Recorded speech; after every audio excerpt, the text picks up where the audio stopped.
किसी ने बड़े कमाल की बात कही है कि देर से बनो लेकिन जरूर कुछ बनो, क्योंकि वक्त के साथ लोग खैरियत नहीं आपकी हैसियत पूछते हैं।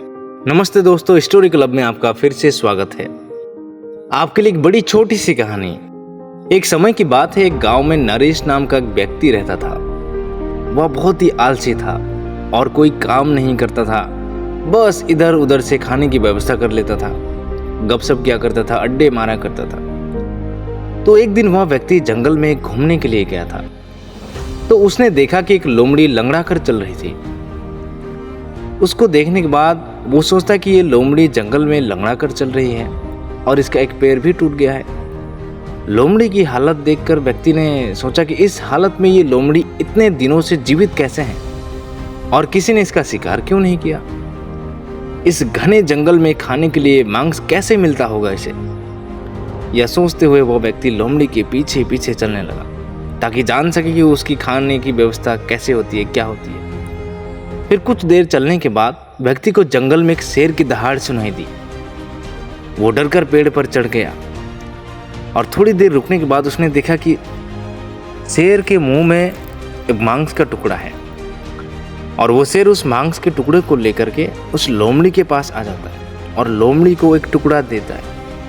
ये सब कुछ देखने के बाद वो व्यक्ति ने सोचा कि भगवान कितने दयालु है, कितने परमेश्वर जो है वो कितने दयावान है, सबकी ख्याल रखते हैं, खाने की व्यवस्था वही करते हैं।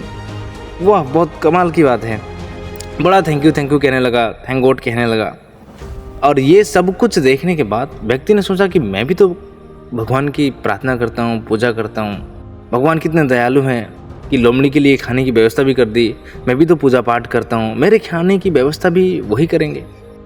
ऐसा सोचते हुए वो घर पहुँच गए और फिर घर पहुँचने के बाद वो बैठ गया और इंतज़ार करने लगा कि भगवान इसके लिए खाने की व्यवस्था करेंगे। ऐसे सोचते बैठते लगभग 7-8 दिन गुजर गए, लेकिन उसे खाना नहीं मिला। खाना नहीं मिलने की वजह से वो व्यक्ति बहुत ही कमज़ोर हो गया, दुबला पतला सा हो गया, चलने की हालत नहीं थी अभी। वो ऐसे ज़मीन पर बैठे हुए था। तभी उसके घर के बाहर से एक महात्मा जी है जो वो गुजर रहे थे। फिर महात्मा जी ने उसे देख करके दौड़ कर चले आए कि क्या हुआ, कैसे हुआ। उसके पास आया। नरेश से बात करने पर पता चला कि ये सारी चीज़ें उसने सुनाई। जो महात्मा जी थे उन्होंने सारी कथा सुनने के बाद वो कहने लगे कि भगवान तुम्हें घटना के माध्यम से एक बड़ी सीख देना चाहते थे। भगवान ये चाहते थे कि तुम्हें लोमड़ी नहीं, तुम्हें शेर की तरह बनना है। शेर की तरह बनना है, ये चाहते हैं। तुम्हें दूसरों पर निर्भर नहीं होना है। आलसी व्यक्ति संत की बात समझ गया और उस दिन के बाद वो आलस छोड़कर अपना काम में व्यस्त हो गया।